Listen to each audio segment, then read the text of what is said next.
안녕하십니까 여러분, 루페로입니다. 이번 영상에서는 출시된 지는 조금 됐지만 페이스리프트된 그랜저 IG 견적을 한번 내보겠습니다. 또 그랜저는 북미를 비롯한 외국에서는 힘을 거의 못 쓰지만 국내 한정으로는 엄청난 네임밸류를 자랑하고 있습니다. 시장에서 압도적인 위치를 차지하고 있죠. 그랜저는 원래 성공한 사장님 차라는 인식이 있었죠. 그러나 요즘에는 여러가지 세팅 변경이나 디자인의 변화를 줘서 한층 젊어지려는 경향이 있는 차종입니다. 이번에 나온 그랜저 IG 페이스리프트 차량은 디자인이 매우 과감하죠. 디자인은 그냥 취향 차이이기 때문에 제 의견은 중요하지 않다고 생각해서 말씀드리지 않을 거고요. 자, 그러면 바로 시작해 볼게요. 그랜저 사이트에 들어가자마자 나오는 광고 동영상입니다.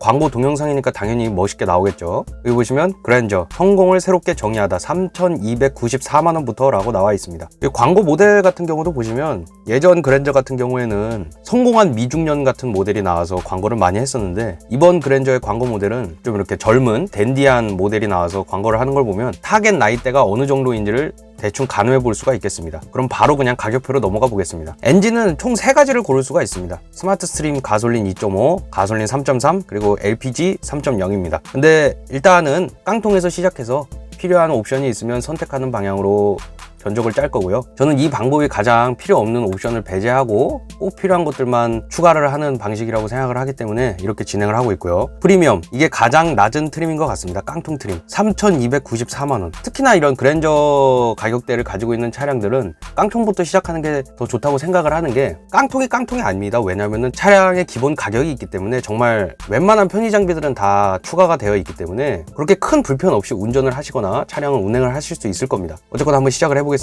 파워트레인을 한번 보겠습니다. 스마트 스트림 가솔린 2.5 엔진 2500cc 엔진입니다. 4기통이고요. 8단 자동 변속기. 이 8단 자동 변속기라고 이야기를 한 걸 보니까 토크 컨버터 방식의 일반 오토미션인 것 같습니다. 이 토크 컨버터 방식의 일반적인 오토미션은 제가 가장 좋아하는 방식입니다. 물론 토크 컨버터 방식도 그렇고 DCT 방식도 그렇고 서로 장단점이 있죠. 근데 장단점이 있는데 현 시점에서 현대 기술로 만들어진 두 미션을 봤을 때 저는 오히려 토크 컨버터 방식의 미션이 운전자 입장에서 관리할 것도 더 적고 신경 써야 될 부분도 더 적다고 생각이 됩니다. 그냥 마음 편하게 탈 수 있다는 얘기죠. 제가 뭣도 아니지만 이런 거는 굉장히 긍정적으로 생각하고 있습니다. 굉장히 마음에 드는 부분이고요. 전동식 파워 스티어링, 이것도 그냥 현대자동차에서 밀고 있는 파워 스티어링 방식이고요. 통합 주행 모드는 여러분들께서도 아시다시피 그냥 주행 모드를 선택할 수 있다는 얘기입니다. 예를 들어서 에코, 컴포트, 스포츠 이런 모드 있잖아요. 이런 것들을 선택할 수 있다는 얘기고, 이런 건 크게 의미 없다고 생각합니다. 전자식 변속 버튼, 저는 이 전자식 변속 버튼 굉장히 안 좋아합니다. 요즘에 현대자동차는 이 버튼식 변속 방식을 채택을 하고 있고, 기아자동차는 이 다이얼 방식의 변속기를 채택을 하고 있는데, 저는 이거 두 개 모두 좋아하지 않습니다. 왜냐하면 이 두 가지의 방식은 운전자의 변속 실수를 유발할 수 있는 여지를 주는 방식이라고 생각을 하거든요. 저는 자동차 변속기는 수동 변속기가 아니더라도, 자동 변속기더라도 당기고 미는 레버 방식의 변속기가 가장 운전자가 직관적으로 현재 기어 상태를 알 수 있는 방식이라고 생각합니다. 물론 조금 더 연구를 거듭하다 보면 레버 방식보다 더 직관적으로 잘 알 수 있는 방식이 나올 수는 있기는 하겠지만, 가장 잘 알려진 방식들 중에서는 이 레버 방식이 가장 확실한 방법이라고 생각이 들고, 이 방식들은 운전자의 변속 실수를 유발할 수가 있다고 생각을 합니다. 그렇기 때문에 이거는 아쉽긴 하지만 이걸 바꿀 수 있는 건 아니니까 이거는 어쩔 수 없다고 치고요. 그 다음에 지능형 안전기술 보겠습니다. 전방 충돌 방지 보조, 차로 이탈 방지 보조, 운전자 주의 경고, 전방 차량 출발 알림, 하이빔 보조, 차로 유지 보조, 웬만한 것들이 다 들어가 있습니다. 안전에 관련돼서요. 이런 것들은 굉장히 좋게 생각하고 있습니다. 이런 기본적인 안전에 관련된 옵션들은 기본적으로 차량에 탑재가 되는 방향으로 시장이 변화하는 게 맞다고 생각을 하고요. 특히 이 전방 충돌 방지 보조 같은 경우에는 자동차가 이 제동에 직접적으로 개입을 할 수 있는 장치이기 때문에 운전자가 보지 못하는 가벼운 접촉사고 정도는 막아줄 수 있을 거라고 생각을 하고요. 그러나 제 영상을 이제 쭉 봐오신 분들은 알겠지만, 저는 기본적으로 이런 지능형 안전기술, 요것들을 기본적으로 믿지는 않습니다. 다른 거에선 모르겠지만 이 자동차에 있어서는 조금 보수적인 입장이라서, 물론 있으면 좋긴 합니다. 좋긴 한데 이런 거를 믿고 운전을 하지는 않는다, 요 정도라고 말씀을 드릴 수 있겠고요. 그 다음에 안전 파트 보겠습니다. 9 에어백 시스템, 그 다음에 급제동 경보 기능, 타이어 응급 처치 키트, 개별 타이어 공기압 경보 장치, 뒷좌석 유아용, 시트 고정 장치, 이렇게 있습니다. 이 에어백 시스템 같은 경우도 마찬가지라고 생각합니다. 여기 옵션 쪽을 보시면 에어백에 관련된 추가 옵션을 더 보실 수가 없거든요. 그러니까 이 깡통 트림에도 기본적으로 안전에 관련된 부분들은 거의 다 들어갔다고 보셔도 무방할 것 같습니다. 이런 거는 굉장히 긍정적으로 생각되는 부분이고요. 외관 한번 보겠습니다. 뭐 이게 사실 실질적으로 가장 중요한 부분이라고 볼 수도 있겠죠. 반광 크롬 라디에이터 그릴, 풀 LED 헤드램프. 요게 제가 처음에 말씀드렸던 깡통이 아니라는 말씀을 드리는 겁니다. 여기 상향등과 하향등이 모두 LED가 적용되어 있다고 쓰여 있고요. 저는 이 전구 방식의 헤드램프도 그렇게 나쁘지 않다고 생각을 하지만 이 풀 LED 헤드램프 뭐 있으면 나쁠 거 없잖아요. 그런데 또 이런 게 기본으로 들어가 있으니까 굉장히 기분이 좋고요. 그 다음에 뭐 LED 주간주행등, LED 방향지시등, LED 리어 콤비램프 등등등 있습니다. 그 다음에 기본으로 17인치 알로이 휠 타이어 들어가 있습니다.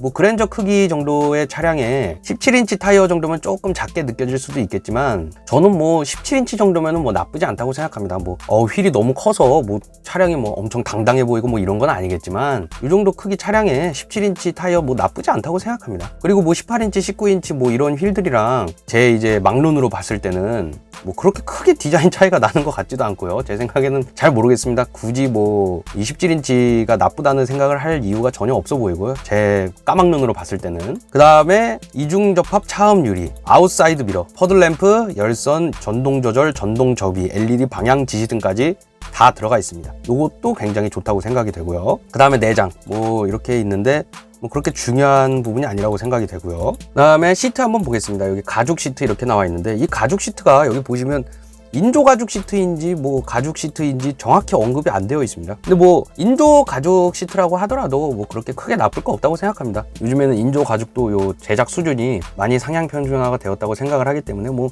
설령 인조 가죽 시트라고 하더라도 뭐 나쁘지 않다고 생각을 하고요. 운전석 10웨이 전동 시트, 이거 괜찮습니다. 전동 시트가 기본으로 들어가고 있죠. 운전석에. 동승석에 4웨이 전동 시트 있고요. 전좌석 열선 시트, 앞좌석과 뒷좌석 모두에 열선 시트가 들어가 있고요. 편의 버튼 시동 스마트 키 있습니다. 이 버튼 시동에도 굉장히 목숨 거시는 분들이 많은데 버튼 시동이 아니면 어떻습니까? 그냥 뭐 버튼 시동이 더 잘 걸리나요? 그런 것도 아닌데 이 버튼 시동이 아니면 굉장히 좀 후진 차량인 줄 아시는 분들도 많은데 전혀 그렇지 않습니다. 버튼 시동이 아니면 그냥 키 꽂고 돌려서 시동 걸면 됩니다. 저는 뭐 전혀 차량의 본질적인 부분이 아니라고 생각을 하고요. 패들 시프트, 듀얼 프로토 에어컨, 뭐 프로토 에어컨도 마찬가지입니다. 에어컨이 오토가 아니면 그냥 수동으로 조절하면 됩니다. 이거 돌려서 수동으로 조절하면 되고, 오토 디포그, 공기청정 시스템, 마이크로 에어 필터, 도어 글라스 통합 컨트롤, 그리고 오토 크루즈 컨트롤이라는 게 있는데, 오토 크루즈 컨트롤이라는 게 그냥 크루즈 컨트롤이라는 얘기잖아요. 스마트 크루즈 컨트롤은 아니고 그냥 크루즈 컨트롤이라는 것 같은데, 이게 왜 또 오토라는 말을 또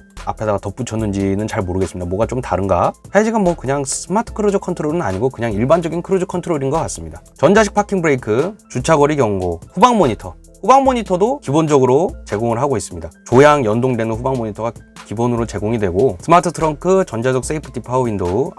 이 깡통 트림에도, 그러니까 운전석, 조수석, 그리고 뒷좌석 할 것 없이 모두 세이프티 파워 윈도우가 달려 있습니다. 아이를 태우고 운전을 할 경우에 굉장히 또 어떻게 보면 또 중요한 부분일 수 있거든요. 저는 또 실질적으로 중요하게 생각하기도 합니다. 물론 이 세이프티 파워 윈도우 때문에 옵션을 더 추가하지는 않지만 깡통 트림에 세이프티 파워 윈도우가 들어가느냐 안 들어가느냐를 굉장히 중요시 하거든요. 근데 이 그랜저 IG 페이스리프트 차량에는 전자석에 세이프티 파워 윈도우가 들어갑니다. 이거는 굉장히 긍정적으로 생각하고 있습니다. 진심으로. 하이패스 시스템, ECM 룸미러, 레인 센서, 파워 아울렛, USB 충전기, 뭐 차량에 있어서 그렇게 중요한 부분이 아니고요. 그 다음에 인포테인먼트 보겠습니다. 12.3인치 내비게이션을 깡통 트림에도 기본으로 제공하고 있습니다. 그러니까 쉽게 얘기해서 뭐 제 기준에서이지만 당연히 굳이 금액을 추가를 해서 옵션을 선택할 필요가 없다고 생각이 됩니다. 제 생각에는 내비게이션까지 기본으로 제공을 하는데, 자동차라는 분야에 있어서 그렇게 본질적인 부분이 아닌 것에 대해서 옵션을 추가를 해야 될 필요가 있나, 사실 뭐 그런 생각이 들기도 합니다.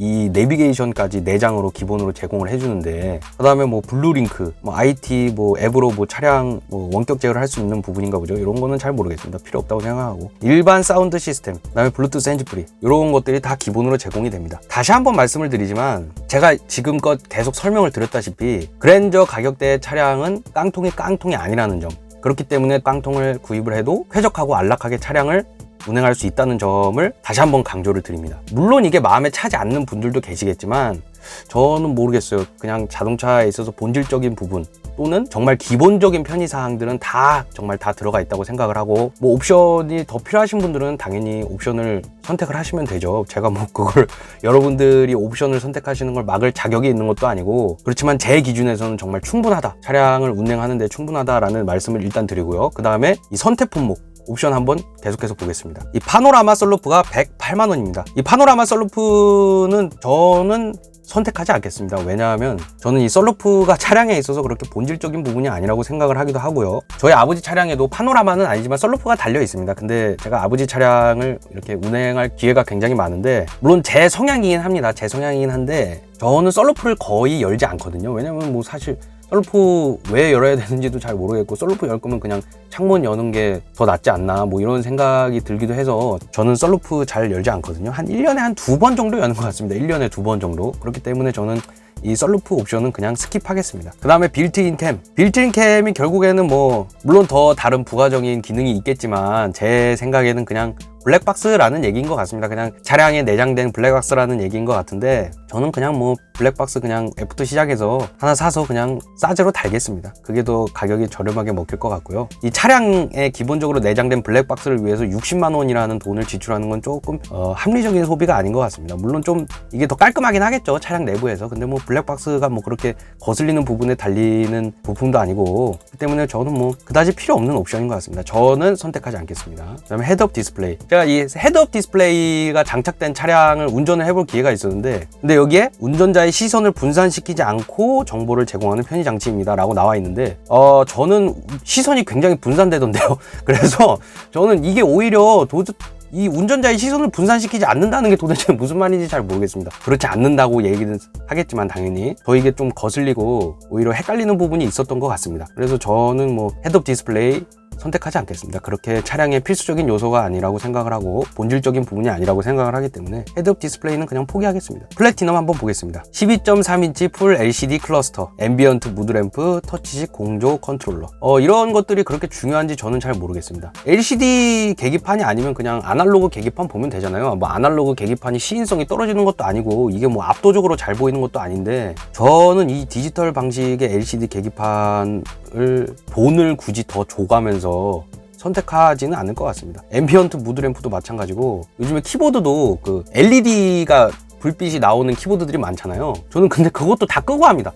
눈이 너무 피곤한 것 같아서. 그래서 저는 이 앰비언트 무드램프도 오히려 솔직히 말씀드리면 끄고 다니고 싶습니다. 있더라도. 저는 눈이 아픈 건 좀 별로 안 좋아하기 때문에. 그리고 터치식 공조 컨트롤러. 이 공조 장치가 터치식인 게 도대체 무슨 의미가 있는지는 잘 모르겠습니다. 그냥 버튼 누르면 되잖아요. 버튼식이면. 플래티넘 옵션은 선택하지 않겠습니다. 그 다음에 가솔린 3.3 전동식 파워 스티어링 렉 구동형 18인치 알로이 휠 미쉐린 타이어. 요거는 저희가 좀 생각을 해볼 가치가 있습니다. 왜냐하면 이 가솔린 3.3 6기통입니다. 3.3 엔진은. 요 앞에 뭐 60만 원짜리 옵션도 필요 없다고 다 제껴버려 놓고서 요 300만 원짜리 옵션에 대해서 그렇게 크게 고민할 가치가 있느냐라고 말씀을 하실 수도 있는데, 저는 있다고 생각합니다. 이 6기통이 가져다주는 운전에 있어서의 이 느낌은 단순 마력 수치로만 이렇게 표현을 할 수 있는 부분이 아니라고 생각을 하고요. 6기통 차량을 타보신 분들은 아마 제가 무슨 말을 하는지 이해를 하실 겁니다. 이 6기통과 4기통은 가속 페달을 밟았을 때 이 운전자한테 다가오는 그 풍부한 느낌이 완전히 다르거든요. 제가 만약에 그랜저를 구입을 한다면 요 가솔린 3.3 엔진 선택할 것 같습니다. 요 엔진을 선택을 하게 되면 총 가격이 3,578만 원입니다. 6기통 자연흡기 가솔린 엔진을 달고 있는 준대형 세단이 3,578만 원이다? 나쁘지 않습니다. 물론 이제 배기량이 3.3이라서 이제 세금이 조금 많이 나올 수는 있습니다. 세금이 조금 많이 나올 수는 있는데, 만약에 감당이 가능하다면 이 3.3 6기통 엔진 선택하겠습니다. 그 다음에 현대 스마트 센스 보겠습니다. 뭐 스마트 크루즈 컨트롤, 후측방 충돌 방지 보조, 후방 교차 충돌 방지 보조, 뭐 이런 것들이 들어가 있는데, 뭐 저는 이런 게 그렇게 중요한 부분이 아니라고 생각합니다. 차량을 운행하는 데 있어서 그렇게 크리티컬한 부분이 아니라고 생각이 되고요. 뭐 스마트 크루즈 컨트롤도 그렇고 뭐 다 요즘에는 뭐 많이들 들어가는 옵션이긴 하지만, 저는 뭐 그렇게 필요한 부분이 아니라고 생각합니다. 저는 상관없다고 생각하고요. 파킹 어시스트도 마찬가지라고 생각합니다. 서라운드 뷰 모니터, 후측방 모니터 이렇게 있는데, 물론 이런 게 있으면 뭐 도움이 될 수는 있겠습니다만, 그랜저가 그렇게 주차하는데 어려움을 겪을 정도로 큰 차량도 아니고, 뭐 버스 정도 되는 차량이면 제가 잘 모르겠습니다만, 아까 보시면 후방 모니터 기본으로 제공을 하잖아요. 주차하거나 후진할 때 후방 모니터랑 사이드미러 그리고 룸미러 잘 보면서 천천히 후진하면서 주차하고 후진하면 됩니다. 18인치 알로이 휠 타이어, 이거는 아까 3.3 엔진을 선택하면서 기본적으로 딸려오는 거고요. 그럼 3.3을 위해서는 19인치가 있습니다. 19인치 선택해도 뭐 나쁘지 않을 거라고 생각이 되는데 17인치, 18인치, 19인치가 그렇게 디자인이 얼마나 그렇게 크게 차이가 나는지는 잘 모르겠습니다. 저는 이제 까막눈이기 때문에 디자인에 있어서는, 물론 디자인 전공하신 분이나 관심이 많으신 분들은 차이가 크게 다가올 수도 있는데 저는 솔직히 잘 모르겠습니다. 물론 휠이 작아지면 작아질수록 이 편평비가 커질 테니까 뭐 차가 조금 둔해 보일 수는 있지만 뭐 별로 상관없다고 생각합니다. 이렇게 해서 저 루페로가 낸 차량의 최종 가격은요, 이 프리미엄 깡통 라인에 가솔린 3.3 옵션을 선택을 해서요, 총 가격 3,578만 원입니다. 제가 깡통을 선호했던 이유는 자동차에 있어서 본질적인 부분이 아니라고 생각되는 부분들을 다 쳐냈던 거고요. 이 엔진은 자동차에 있어서 본질적인 부분이라고 생각을 합니다. 특히 4기통과 6기통의 차이는 어마어마하다고 생각이 되기 때문에 선택을 할 가치가 충분히 있다라고 생각이 돼서 선택을 했고요. 제가 이 견적을 낼 때마다 매번 말씀을 드리지만 제가 내는 견적이 절대적인 건 당연히 아니고 모든 분들의 사정 상황에 맞는 게 아니기 때문에 그냥 얘는 그냥 이렇게 내는구나, 그냥 이 정도로만 봐주셨으면 좋겠습니다. 차량을 구입하고 차량의 견적을 뽑는 입장에서 제 생각이 그냥 그렇다는 겁니다. 그러니까 영상 보시는 분들 중에서 본인에게 꼭 필요한 옵션이 있는 것 같다라고 생각이 되시면 그 옵션 당연히 선택하셔도 됩니다. 그냥 저라면 이렇게 내겠다는 거죠. 이번 영상은 여기까지입니다. 지금까지 루페로였고요. 이번 영상도 시청해 주셔서 정말 감사드립니다. 수고하셨습니다.